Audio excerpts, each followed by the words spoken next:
अस्सलाम वालेकुम। शाहराए दस्तूर से मैं हूं अब्दुल करीम सिद्दीकी और आप हैं क्यूएस के साथ। मेरे साथ नासिर इकबाल और Sanat Malik. Supreme Court of Pakistan ने जो judgment of Supreme Court Review of judgements and Order Act के ख़िलाफ़ दरख्वास्तों पर समाअत मुकम्मल कर ली और तकरीबन 6 के करीब समातें हुई। और इन समातों के अंदर दरख्वास्त गुजारों का मौक़िफ़ ये था कि ये जो नज़रसानी की इख्तियार समात के अंदर क़ानून के ज़रिए से जो तौसी दी गई है, ये दरअसल नहीं दी जा सकती थी और इसके लिए आइनी तरमीम करने की ज़रूरत है। जबकि हुकूमत की जानिब से अटॉर्नी जनरल ऑफ पाकिस्तान जो हैं वो उन्होंने काफ़ी भरपूर दिफा किया इस कानून का और अदालती सवालों के जवाबात दिए और बिलाखिर वो ये भी कहने पर मजबूर हो गए कि इस कानून को रीड डाउन किया जा सकता है।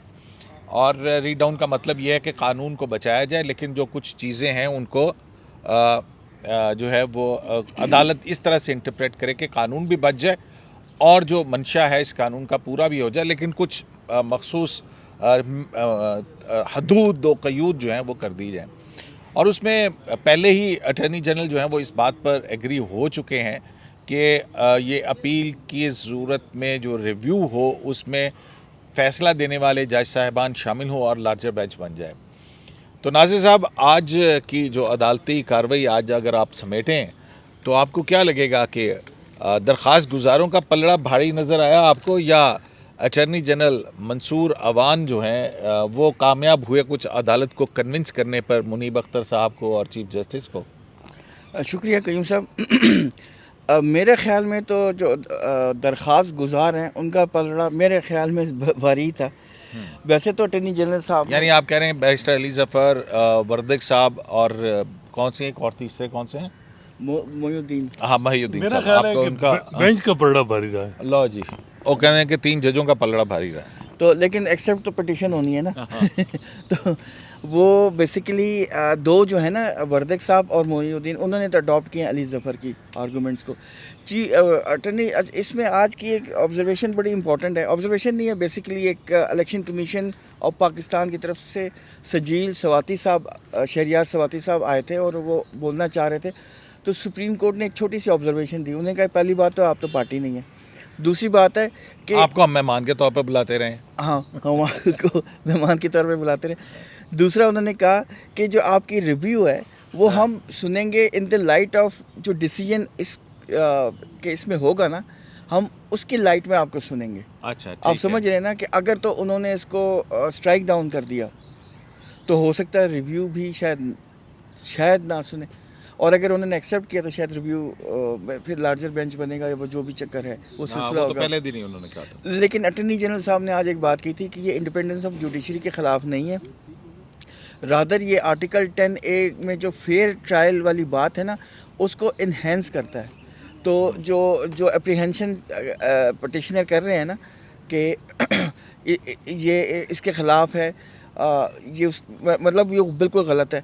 अली ज़फ़र साहब बेसिकली वो ये कह रहे थे कि जब आप इन्लार्जमेंट करेंगे ना बेंच की, बेशक एक जज भी एक्स्ट्रा हो, क्योंकि 3 जजेस तो वही हैं जो सुन रहे हैं केस, लेकिन एक ऐड होगा या 2 ऐड होंगे या 3 ऐड होंगे, जितने भी, वो तो सुप्रीम कोर्ट की मर्ज़ी के मुताबिक है। वो एक भी कर सकती है, 2 भी कर सकती है, 4 जब भी नहीं कर था नासिर साहब हुबारा बस्टर्ड का, जजेस मरात केस का और कई ऐसे मुकदमात हैं जिनके अंदर रिव्यू लार्जर बेंच ने सुना। आज अटॉर्नी जनरल ने हुबारा बस्टर्ड का दिया है, एग्जाम्पल दी है, और उन्होंने कहा है कि हुबारा बस्टर्ड में 3 मेंबर बेंच ने सुना था लेकिन उसका रिव्यू 5 ने सुना।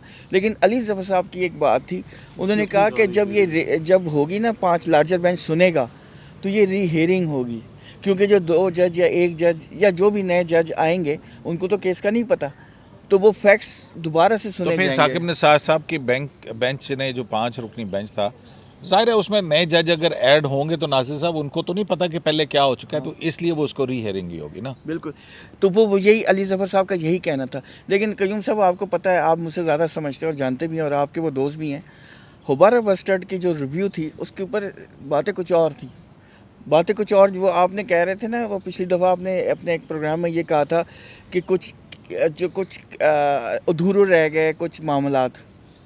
तो हुबारा बस्टर्ड में भी इसी तरह की कहानी आपको याद होगी, आपने ही हमें बताया था। उसमें एक और चीज़ है, उसमें कयूम साहब, जैसे काजी फैसा अतर जज थे, उन्होंने फिर एक डिसेंटिंग नोट लिखा था और उन्होंने कहा था कि लार्जर बेंच हमने रेफ़र नहीं किया, चीफ जस्टिस को क्यों ज़रूरत पड़ी है। फिर यह है कि एक मेंबर जो थे जस्टिस दोस्त मोहम्मद खान, टर्न डाउन करना था ना फैसला, हाँ वही बात, दोस्त मोहम्मद खान मौजूद थे, उनको नहीं बिठाया गया। जवाद खाजा तो रिटायर हो गए थे। इसके अलावा और बहुत से सवालात उठे थे। फिर उसके बाद जब सवालात उठे, मुझे याद है Ali Zafar supreme court bar के सदर थे और ये ख़बर चली कि जी रिव्यू पे की जजमेंट पे बेंचेस की कंपोजिशन पे जस्टिस काजी फैज़ल सवाल उठाएं, तो अनवर रईस जमाली साहब ने बड़ा बुरा मनाया इस बात का और उन्होंने कहा जी ये तो चीफ जस्टिस का इख्तियार है कि वो लार्जर बेंच बनाए, छोटा बनाए। ये तो बाद में मामला मंसूर अली शाह साहब ने और फिर जस्टिस बंदयाल ने एक जजमेंट में कहा कि रिव्यू में वही जज बैठेंगे जो काजी फैसला के केस के काजी फैसला केस में। उससे पहले मंसूर अली शाह साहब ने भी एक फैसले में कहा कि वो कम अज़ कम वो जजेस जो मेन केस में थे वो मौजूद होंगे, बढ़ा सकते हैं। लेकिन क्योंकि वो फिर आपको पता है ना कि उससे पहले ये कह दिया था जनाब रिव्यू में वो जज बैठेंगे लेकिन चुप करके बैठेंगे, बोलेंगे नहीं, हाँ वो भी पाबंदी लगा दी गई थी। तो फिर वो बहरहाल एनीवेज, कयूम साहब जो बात है, जो लार्जर बेंच की बात है, जो लार्जर बेंच बनाया गया था, मैं जो कहना चाह रहा हूँ वो हसनात ने सो मेनी वर्ड्स में वही बात कर दी है। उसमें कंसिडरेशन कुछ और थी और वो कंसिडरेशन कुछ और out of the court considerations थी। फॉरेन रिलेशंस डिपेंड कर रहे थे ना नासिर साहब एक स्टेट के साथ। नहीं, सिर्फ ये बात नहीं थी, और भी कुछ बातें थी। अच्छा क्या तो थी? वही बता मामलात वाली बात थी ना, जो अधूरे रह गए थे, उस तरह की चीज़ें हैं। तो लेकिन चूंकि सॉलिड चीज़ें नहीं होती ना, आपके हाथ में नहीं होती, तो एलिगेशन लगाना बुरी बात है। लेकिन सो मेनी वर्ड्स में मैंने आपको बता दिए। अच्छा, तो क्या लग रहा है हसनात, मतलब कि जिस तरह से हियरिंग हुई है और जैसे आज के भी अगर मैं चीफ जस्टिस पाकिस्तान के रिमार्क्स जो हैं वो कोट करूँ कि जनाब हुकूमत कानून साजी कर सकती है मगर नज़रसानी में अपील का हक देना दुरुस्त नहीं लग रहा। आर्टिकल 1843 के मुकदमात में अपील का हक देने के लिए बहुत सोच समझ कर फैसला करना चाहिए था। भारत में भी आर्टिकल 1843 के मुकदमात में बराह रास्त नज़रसानी की अपील का हक नहीं होता। कयूम साहब ये तो सारी आप बातें कर रहे हैं ना, मेरा ख्याल है कि आज हुकूमत ने अपना बयानिया ही ख़त्म कर दिया है। जो बयानिया था क्या बयानिया था? 1 साल से बल्कि 1.5 साल से, क्या कि जी ये 3 जजेस का मामला, हर मामला इन 3 जजेस के पास क्यों आता है, लार्जर बेंच बनाया जाए, फुल कोर्ट बनाया जाए। तो दोस्त मजारी की किया ना, नहीं इस केस में नहीं किया, पिछले में तो किया था ना, तो ऑडियो लीक्स के अंदर क्या कंसीड कर रहे भाई हैं। जहाँ पे कोई लीगल उनका आर्गुमेंट नहीं, आता हो कि जिसके ऊपर पार्लियामेंट कहना चाहिए। ये बहुत इंपॉर्टेंट केस है, इसकी इम्प्लीकेशन और है। मुझे ये बताएं, दोस्त मजारी केस में भी कहा कि ये 3 जजेस, एक जज आपको पता है इस्लामाबाद में मौजूद थे, एक कहीं और मौजूद थे। बंदयाल साहब ने लाहौर वाले जजेस को लाहौर में नहीं बिठाया दोस्त मजारी केस में, इन 2 जजेस को स्पेशली आके उसमें बिठाया था जिसमें काफ लीग के 10 वोटर को डिस्कार्ड का मामला था। ठीक है, ये मतलब आप क्या कह रहे हैं, अच्छा, कहना क्या चाह रहे हैं कि हुकूमत ने सरेंडर कर दिया? मेरा ख्याल है कि कोई बिहाइंड द सीन, अगर हुकूमत जो है वो अदालती में जज साहिबान के सामने अपना लीगल केस लीगल तरीके से प्रेजेंट करे तो आप कहते हैं हुकूमत ने सरेंडर कर दिया। और अगर हुकूमत जो है वो कुछ और करे तो आप कहते हैं अदलिया की आज़ादी खतरे में पड़ गई। ये जुडिशल सिस्टम के बगैर जो है अगर यही रवायतें रहेंगी तो फिर हम कैसे अदालती निज़ाम चलाएंगे? आप भी तो कहीं एक जगह नहीं खड़े होते। ऑडियो लीक्स के अंदर उनकी बराह रास्त जो है वो एक इन्वॉल्वमेंट थी, लीक्स का मामला था, तो उस पर उन्होंने इतराज़ किया। और कोई बात करनी है तो मैं फिर बात करूं। नहीं तो मैं भी तो गल करना आया कि नहीं है, सिर्फ तो करनी है। अच्छा देखें, नैब लॉ अमेंडमेंट में केस एंकर हूं ना, मतलब ये तो मतलब कि मैं हर गलत गल जेडी मानदा जावांगा। अच्छा नैब लॉ अमेंडमेंट में 50 हेयरिंग हुई, सिर्फ 1843 में इख्तियार है या नहीं, ठीक है। जस्टिस मंसूर अली शाह का व्यू और था, 2 जजेस का और है। Supreme court practice procedure act में स्टे मिला, फुल कोर्ट की दस्तदार थी, क्योंकि जी एक कानून है, इसका मामला है, आप फुल कोर्ट सुने। रिव्यू का मामला है, ये भी सुप्रीम कोर्ट के इंटरनल मामलात का मामला है। इसमें क्यों नहीं सुप्रीम कोर्ट हुकूमत ने कहा कि लार्जर बेंच सुने या फुल कोर्ट सुने? जब पटिशनर कह रहे हैं कि आप स्टे दे के मामला 8 रुकनी बेंच को भेज दें, हुकूमत ये बात क्यों नहीं कर रही? प्राइवेट वकील इस केस में क्यों नहीं एंगेज हुआ? क्या कहना चाह रहे हैं, आपके कोई डील हो गई है? देखिए मेरा ख्याल है कि कोई सेटलमेंट तो है, ऐसे नहीं हो सकता कि आखिर में अटॉर्नी जनरल ने रास्ता भी दिया सुप्रीम कोर्ट को कि भाई री डाउन कर दें, लेकिन 2 दफ़ा 3 दफ़ा ये बेंच वो है जो अनप्रेडिक्ट, ये तारीफ़ें कुछ करता है, फैसले कुछ और देता है। ये देखें, ईद के बाद हम कुछ कह रहे हैं कि चीज़ें हवाओं के रुख तब्दील होंगे, लेकिन अभी इलेक्शन कमीशन के वकील को नहीं सुना। अली जफर को बगैर तो वो पार्टी पार्टी तो था ही नहीं तो वैसे अली जफर पहले दिन थे, पूरा केस आर्गू कर दिया नहीं, था। वो तो अदालत का इख्तियार है कि वो किसी भी अदालती ऑफिसर को अपने मावन के तौर पर सुन सकती है। नहीं, अली जफर को सुना है और इलेक्शन कमीशन के वकील को सुना नहीं। अली जफर तो फिर फरीक भी बन गए ना। आपके अटॉर्नी जनरल ने कहा था कि जी इम्प्लीड करें, पार्टी बनाएं। तो इलेक्शन कमीशन के वकील को बाद में एक स्टाफ मेंबर आया इलेक्शन कमीशन के मेंबर वकील को, सवाती साहब को कहा कि 2 दिन में रिटर्न आर्गूमेंट दे दें, जज साहब कह रहे हैं। तो बाद में रियलाइजेशन होगी कि भाई ये अगर इनको भी सुन लिया जाता है, इतनी जल्दी क्या थी। देखिए इसमें जो मामलात है ना, जिस तरीके से ये केस कयूम साहब, ये 6 दिन भी, 6 हेयरिंग भी नहीं है, ये सिर्फ 1 या 2 हेयरिंग हुई हैं अगर पूरा टाइम देखें तो। इतना ये इम्पोर्टेंट केस है, इसमें जो लॉ ले डाउन वो करेंगे, ये गाइडलाइन देंगे, उसका supreme court practice and procedure act पे भी इम्प्लीकेशन होगी, नैब लॉ अमेंडमेंट में इम्पैक्ट होगी। वो तो 8 रुकनी बेंच है, वो इसके ऊपर कैसे देखें वो implication होगी? गाइडलाइन सीख करेंगे। क्या और मतलब वो 3 रुकनी बेंच 8 रुकनी बेंच के ऊपर उसकी मेरा ख्याल पाबंदी है, गाइडलाइंस की। देखें जस्टिस मुनीब ही 8 जजेस के माइंड हैं, वो जो कहेंगे वही होगा। इस मुल्क जो कानूनी हिसाब से 1.5 साल में हम देख रहे हैं, ठीक है।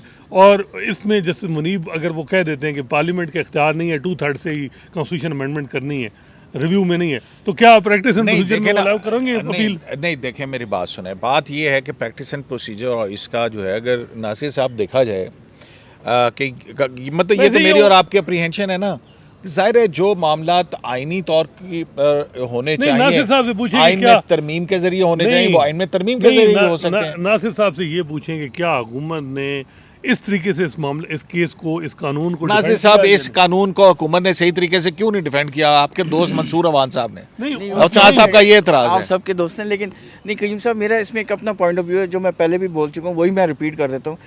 हो सकता है मैं गलत हूँ, हो सकता है मैं सही हूँ। देखें अटॉर्नी जनरल हो सकता है आप ना गलत होना चाहिए हो। हाँ, तीसरा अटॉर्नी जनरल ने पहले दिन और ये बार बार 2-3 दफ़ा ये बात कर चुके हैं कि हम एक नया लॉ बना रहे हैं, और वो इस practice and procedure plus review and जो review of judgements and orders of the Supreme Overlapping जो है। कोर्ट, इसमें ओवरलैपिंग है और इसको हम इम्प्रूव कर रहे तो हैं। वेट क्यों हो नहीं सकता है बैंक ने वेट क्यों नहीं किया? हो सकता है कि ये एक लॉ बन जाए, और ये भी मुमकिन है कि ये अलग अलग दोबारा नए सिरे से चीज़ें। ये भी तो हो सकता है ना कि कोर्ट की तरफ से इस पे कुछ Guideline ऐसी आ जाए। जजमेंट आ जाए, यही है। फिर उसकी रोशनी तो के फिर अंदर वो फिर understanding लेजिस्लेशन कर ले। अंडरस्टैंडिंग हो गई है फिर। मतलब आप चाहते हैं कि अदारे लड़ते ही रहे? नहीं हाँ। मैं कहता हूँ एक जगह आप टिक कहना जाए। चाह रहे हैं ना, और जो मैंने जो बात की वो यही है कि इस जजमेंट की रोशनी में जो कुछ ऑब्जर्वेशंस आएंगी वो देखते हुए ये नया लॉ इसको ठीक करेंगे, क्योंकि इस वक्त तो हो रही है बजट के ऊपर प्रोसीडिंग्स, उस पर मुमकिन नहीं है एक नया लॉ बनाना। ऑल्दो सेनेट ने कहा, बड़े वाज़ेह तौर पे कहा। हाँ, तो जो ऑब्जर्वेशन आएंगी उसकी रोशनी में हो सकता है एक नया लॉ बना दें, और इसमें अटॉर्नी जनरल खुद पर्सनली इसको देख रहे हैं। नहीं तो फिर ये क्या गाइडलाइन के लिए क्यों इस वजह से हाफ हार्टेड हो था, सकता है या कि- हो सकता है कोई कि- प्राइवेट वकील नहीं, टाइम नहीं सीख किया, जल्दी में थे, क्योंकि ये कोई अंडरस्टैंडिंग है कि जी ये गाइडलाइन होंगी और उसके बाद इतना ही कानून अमेंड होगा। यार बज़ाहिर तो ऐसे ही लग रहा है कि ये गाइडलाइंस हासिल करना चाह रहे थे, उसकी रोशनी में कुछ करेंगे ताकि आइंदा वैसे ही guideline दे देते। आइंदा ताकि इसको क्वेश्चन ना कर सके, इनफॉर्मली कर सके, कोई चैलेंज ना कर ना सके। सब इनफॉर्मली वैसे ही गाइडलाइन दे देते, जरूरी था कि 6 दिन हेयरिंग। सुप्रीम कोर्ट इस तरह तो वो गाइडलाइन नहीं दे, वो मतलब इस तरह की तो डिपार्टमेंट नहीं है ना कि आपने उनको वेटिंग के लिए भेज दिया। ये भी तो हो सकता है ना कि भाई वो ये इस कानून का जो मर्जी करें ना करें, हुकूमत मतलब मामला तो सिर्फ रिव्यू तक ही महदूद था ना, कि ये क्या होगा, पुराना वही तरीकाकार हो जाएगा जो वो चारे जो सुप्रीम कोर्ट का अब है, तो उससे नुकसान या फ़ायदा तो होने का कोई इम्कान नहीं उसमें है एक ना। सवाल कयूम साहब ये भी आना है कि क्या पार्लियामेंट के पास इख्तियार है कि वो इस किस्म की लेजिस्लेशन सिंपल मेजॉरिटी से सिंपल लेजिस्लेशन हो सकती है या 2/3 रिक्वायर है? देखिए ये तो देखने वाली बात है ना। देखें ये कौन कानून देखेगा? साजी का इख्तियार तो लेजिस्लेटिव पार्ट तो पार्लियामेंट के पास ही है ना, जी, ठीक है ना। जी। अच्छा, अब उसके बाद आप इस बात पे भी आप एग्री करेंगे कि उस कानून को या उस लेजिस्लेशन को सुप्रीम कोर्ट के पास आइन ने इख्तियार दिया है कि वो आइन के टच स्टोन के ऊपर जो है वो उसको परखे, उसमें बुनियादी हकूक़ से मुतसादिम ना हो, अदलिया की आज़ादी से मुतसादिम ना हो, कुरान और सुन्ना से मुतसादिम ना हो। यही चीज़ें हैं ना, इस बुनियाद पे अदालत देख नैब सकती लॉ है में नहीं ये देख सारी सकती। बातें हुई, यहाँ इस तरह की बातें वैसे नासिर साहब ने सुनी होगी, मैंने नहीं सुनी। नासिर साहब कहते हैं गल ही नहीं हुई। नहीं, इस तरह की तो खैर नहीं बात। नासिर साहब किसी भी कानून को, और फिर अदालतों ने तो देखना होता है ना कि हाँ ज़्यादा से ज़्यादा कानून को बचाया जाए, और अगर कोई शिकें वाक़तन हैं तो उसको इन अकॉर्डेंस विद लॉ जो है वो कर लिया जाए, तो ये बेहतर बात नहीं होगी? ये कह रहा है ये डील है। नहीं देखिए, इंडिपेंडेंस ऑफ जुडिशरी पे अटैक नहीं होना चाहिए, कि वो सबसे इम्पोर्टेंट है। अगर इंडिपेंडेंस ऑफ जुडिशरी के ऊपर कोई प्रॉब्लम आ रही है फिर तो सुप्रीम कोर्ट का राइट है, वो तो उसको बिल्कुल उड़ा सकती है। लेकिन ये पहले नासिर साहब, ये बेंच बनाने में कौन सी इंडिपेंडेंस ऑफ जुडिशरी इन्वॉल्वड है? जस्टिस का अथॉरिटी है ना, आप उसको जो आपको पसंद है या ना नहीं पसंद है, अथॉरिटी बाय रूल्स, अथॉरिटी है जो भी है बाय वज़ीर रूल्स। आज़म का रूल क्यों मुस्तफ़ा एम्पेक्स में रेगुलेट किया गया? यार वो प्राइम मिनिस्टर के रूल्स और सुप्रीम कोर्ट के रूल्स में मैं वही कहना चाह रहा हूँ कि अभी तक वो नहीं हुए ना, होने चाहिए। नासिर साहब, वो भी एग्जीक्यूटिव लिम्ब है, वो जुडिशियल लिम्ब है, वो एक लेजिस्लेटिव लिम्ब है। प्रैक्टिस एंड प्रोसीजर आया है जो कि इम्पोर्टेंट है, वो अगर हो गया तो उसमें चीज़ें अच्छी हैं। वो देखिए ना, कमेटी डिसाइड करेगी कि कौन से केसेस इंपॉर्टेंट हैं और किस बेंच में कब सुनने चाहिए, ये एक चीज़ अच्छी तो है। फिर स्टे क्यों किया? तो ये तो अभी वो यही चीफ जस्टिस की अथॉरिटी पे है ना, कदगन है ना। देखें, अब मैं वही मैं समझाने की कोशिश कर रहा हूँ, आप समझ नहीं, वो हो सकता है मैं नहीं समझा पा रहा। देखें, चीज़ ये बहुत अच्छी है जो प्रैक्टिस एंड प्रोसीजर है, ये Committee of डिमांड, Judges, हाँ। हाँ वो डिमांड है। और सिर्फ आज से 143 तक रखना और चाहिए। आज से नहीं, और ये जस्टिस आसिफ सईद खोसा साहब के ज़माने से भी बात चल उन्होंने रही थी। खुद अपने उन्होंने तो अपील रूल में कहा था कि हम ये अपील तो अलाउ। उन्होंने एक सजेशन भी दी थी, ठीक है, लेकिन उन्होंने तो पूरा तरीकाकार बताया था। बिल्कुल। लेकिन बात रहता था कि वो उस वक्त जा रहे थे, रिटायर हो रहे थे, वो चीफ जस्टिस ने, उन्होंने टाइम गुजार लिया था। हर चीफ जस्टिस चाहता है कि उसके पास कोई अथॉरिटी नहीं, हो उन्होंने पहले दिन भी ड्राफ्ट पहले। सर लेकिन वो आखिरी दिनों की बात चल रही है ना, तो अच्छा ये बताएं नासिर साहब, छोड़ें एक इस चीज़ बात सर, को, मैं आ आपको- जाएं जरा एक दूसरी चीज़ तरफ। आखिरी, हाँ। वो जो आप कह रहे हैं डील, हम तो सवाल उठा रहे हैं, बाकी आपकी खबर है कि वो मिनता तरले चल रहे हैं। बाकी ये है कि इसमें ये भी हो सकता है कि हुकूमत एक उसको भी नैरेटिव चाहिए इलेक्शन से पहले, ताकि वो एक ये लास्ट स्ट्राइक डाउन हो, एक फिर तनकीद का निशाना हो, एक हुकूमत फिर सुप्रीम कोर्ट पे यानी सुप्रीम कोर्ट जब ये लास्ट स्ट्राइक डाउन करेगी अगर, तो आपको पता है इरफान कादिर साहब फिर प्रेस कॉन्फ्रेंस करेंगे बड़ी ठीक ठाक, और एक नैरेटिव बिल्डिंग बनेगी। और फिर इलेक्शन में यही होगा कि देखें, हम कोई कानून बनाते थे, जस्टिस बंदयाल अपने हम ख्याल जजेस के साथ बिठा के स्ट्राइक डाउन करते थे, उन्हें क्यों नहीं एतमाद? हर एक की अपनी अपनी सोच है, आपकी अपनी सोच है, मेरी अपनी सोच है, मैं आपको किसी मामले में पॉइंट ऑफ व्यू ही ना लूँगा, खुद ही करता रहूँ। नासिर साहब, ये जो ये कंप्लीट जस्टिस है वैसे। आर्मी एक्ट के तहत जो मुकदमात के हवाले से धड़ाधड़ दरखास्तें आ रही हैं, एतजाज़ अहसन साहब भी आ गए, फैसल सदीकी साहब भी आ गए, एक उससे पहले इमरान खान साहब ने भी की थी, वो तो वापस हो गई थी। और फिर आज एक और डेवलपमेंट भी हुई है कि जो इमरान खान के ख़िलाफ़ बलूचिस्तान में वो एक वकील साहब के मर्डर का मुकदमा, उसमें उनको इम्प्लिकेट किया था। बलूचिस्तान हाई कोर्ट ने कहा कि जी हम तफ्तीश के अंदर जो है वो रोकने का कोई इस तरह का ऑर्डर नहीं पास कर सकते हैं। तो वो आज लतीफ़ खोसा साहब के ज़रिए से अब वो सुप्रीम कोर्ट में भी आ गए हैं। तो ये जो देख रहे हैं आप, ये मामला होते चले जा रहे हैं। मैं अभी जो है वो ऑडियो लीक्स कमीशन के ऊपर जजमेंट रिज़र्व कर ली कि भाई वो 3 जज साहिबान उठें या ना उठें, ठीक हो गया। ये प्रैक्टिस एंड ये रिव्यू एक्ट जो है इसके ऊपर भी जजमेंट रिज़र्व कर ली। अच्छा, स्टे ऑर्डर है प्रैक्टिस एंड प्रोसीजर के ऊपर, और जज साहिबान बाहर गए हुए। अब अगर चीफ जस्टिस जो है ये कोई एक लार्जर बेंच बना के, जिसमें 1952 के आर्मी एक्ट के हवाले से मुकदमात या जो भी उनकी गुजारिशात हैं कि जनाब इसके तहत सिविलियन का ट्रायल ना हो या ना किया जाए, और इस तरह इस ज़मन में जो दर्ज मुकदमात हैं वो वापस लिए जाएं या स्ट्राइक डाउन किए जाएं, आपको लगता है कि इस सारे सिनेरियो के अंदर चीफ जस्टिस इन मुकदमात को समाअत के लिए मुकर्रर करेंगे? देखें, ये तो मैं नहीं कह सकता कि कब मुकर्रर करेंगे, ये तो चीफ जस्टिस के पास। मैं ये कह ही नहीं रहा, मैं कह रहा हूँ मुकर्रर करेंगे। नहीं देखें, पिटीशन तो कब वाली बात तो छोड़ दें, आप मुकर्रर करेंगे।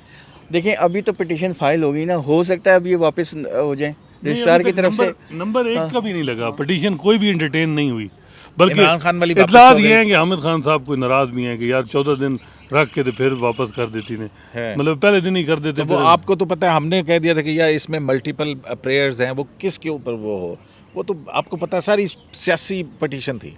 नहीं, वो तो है, ये एक इल्ज़ाम है कि प्रॉक्सीज पिटीशन है। इमरान खान साहब ने सारे इस वक्त सारा उनका रिलायंस है वकीलों पे, और वकीलों में भी प्रोफेशनल ग्रुप पे। लेकिन नाज़िर साहब समाअत के लिए मुकर्रर होंगी कि नहीं होंगी? लेकिन बात वही है ना कि अभी तो वो हो सकता है वापस से हो जाए, इसमें भी फिर उसके ऊपर अपील होगी। मुझे ये फ़ौरन तो नज़र नहीं आ रही, टाइम लगेगा, लेकिन मैं आपको एक वाक़या सुनाना चाहता हूँ अगर आप मुझे इजाज़त दें। मैं एक स्टेट ऑफ माइंड बताना चाह रहा हूँ कि state of mind, Imran Khan साहब के ऊपर इस वक्त 150 मुकदमे हैं और रोज़ाना कभी किधर पेशी हो रही है, कभी पेशी हो रही है, कभी किधर पेशी हो रही है और बहुत प्रेशर है। 150 किसने कहा आपको? आज की जो पिटीशन में भी तो ये लिखा हुआ है। अच्छा तो मैं जो सुनना बकौल इमरान खान साहब। हाँ, वो मैं ज़रा वाक़या सुना लूँ, फिर आप क्वेश्चन करते रहिएगा। पहले वाक़या जो है ना सुकून से सुन ले, बड़ी इंटरेस्टिंग है, आपके मतलब का वाक़या है। अच्छा, जो आपको मज़ा आएगा। अच्छा, स्टेट ऑफ माइंड की मैं बात कर रहा हूँ कि इतना ज़्यादा प्रेशर है, बट उनकी पॉलिटिकल पार्टी टूट रही है या नहीं वो बचा पा रहे, लोग भाग रहे हैं, जंप शिप कर रहे हैं। रिसेंटली पिछले हफ्ते इस्लामाबाद हाई कोर्ट में वो आए केस सुनने के लिए, ठीक है, सुबह सुबह आए, लाहौर से चल के आए। तो आपको पता है जब बंदा कॉल ऑफ नेचर भी आती है, उनको बाथरूम की हाजत हुई, वो एक प्राइम मिनिस्टर रहे हैं, ज़ाहिर है पब्लिक टॉयलेट तो वो यूज़ नहीं करेंगे। ये मैं इसका नहीं हूँ रावी, लेकिन मुझे किसी दोस्त ने बताया, वो वहाँ शायद मौजूद थे। तो अच्छा वो वहाँ बैठे तो उनके वकीलों ने जाके जो चीफ साहब के जो सेक्रेटरी उनसे रिक्वेस्ट की कि वो चीफ जस्टिस ऑफ पाकिस्तान का वॉशरूम इस्तेमाल कर सकते चीफ हैं? जस्टिस ऑफ पाकिस्तान नहीं है, इस्लामाबाद हाई अच्छा, court. Chief justice Islamabad high court का वॉशरूम इस्तेमाल कर सकते हैं? चीफ का बाथरूम नहीं इस्तेमाल कर सकते, उनके सेक्रेटरी का ऑफिस का अपना बाथरूम भी है। अच्छा, ठीक है। तो उन्होंने कहा, और है भी नई बिल्डिंग बनी है, साफ़ सुथरा ही है। तो उन्होंने कहा कि ठीक है, वो वहाँ चले गए। तो सेक्रेटरी साहब ने कहा आप यहीं बैठ जाएं, अच्छा बड़ा कमरा है। वो बैठ गए तो गुफ्तगू हो रही थी, वो बाथरूम उन्होंने यूज़ कर लिया। उसके बाद दो साहब आए लॉ एंड जस्टिस कमीशन के, उन्होंने कोई फाइल साइन करवानी थी, कोई इंपॉर्टेंट थी, कुछ रिलीज़ थे, फंड्स रिलीज़ करने थे। तो उन्होंने कहा ये चीफ साहब से साइन करवा दें क्योंकि हमारे पास टाइम नहीं है। इसमें वो आपको पता है फंड्स की टाइमिंग्स की होती है इश्यूज़। वो जब फाइल उठा के गए चीफ साहब के पास, तो इमरान खान समझे ये इंटेलिजेंस के लोग हैं और ये गिरफ्तार करने के लिए आए और इजाज़त लेने आए चीफ साहब से। वो कहते हैं फवाद चौधरी साहब से भी उन्होंने धक्का दिया है, सेक्रेटरी को दरवाज़ा खोला है और फवाद चौधरी से ज़्यादा तेज़ से भागे हैं। अच्छा, हाँ, और वापस कोर्ट रूम में चले गए। तो बड़ी स्टोरी दी है। ये नासिर साहब ने बड़ी स्टोरी बताई है। ये नासिर बड़ी साहब, इंटरेस्टिंग डेवलपमेंट है। मैं ये कोई किसी का मजाक नहीं उड़ा रहा। मैं स्टेट ऑफ माइंड रिफ्लेक्ट करने की कोशिश करूँ कि एक अच्छा, बंदे तो आप इसको कनेक्ट करें ना कि वो समात के लिए मुकर्रर होंगी कि नहीं होंगी। मैंने आपको जवाब तो दिया है कि ये पटिशन मुझे तो अभी वापस जाती हुई नजर आ स्टेट रही ऑफ है। माइंड के ऊपर है। नहीं नहीं, लेकिन कयूम साहब आपके पास क्या इत्ला है, कोई behind the scene back channel को मामलात ये वो आप बताएं ना, जो असल खबर है आपके पास होती है, हमारे पास तो नहीं है। वैसे लग तो नहीं रहा कि वो पटिशन आज सुने लाहौर में वकीलों ने बड़ा नाराज़गी का इजहार, कुछ इस्तीफ़े वगैरह भी कहा है कि दे दें अगर आप नहीं चला सकते ये वो मामला, क्योंकि प्रोफेशनल ग्रुप इस वक्त चीफ साहब के साथ खड़ा है, नाराज़ भी है, वो समझ रहा है कि नहीं ये हमें सपोर्ट भी नहीं कर रहे। तो आप बताएं कि क्या हालात क्या हैं, क्या अपडेट है? इन्हीं अपडेट्स के साथ शराय दस्तूर से अब्दुल कयूम सिद्दीकी को AQS लाइव से इजाज़त दीजिए। अल्लाह निगहबान।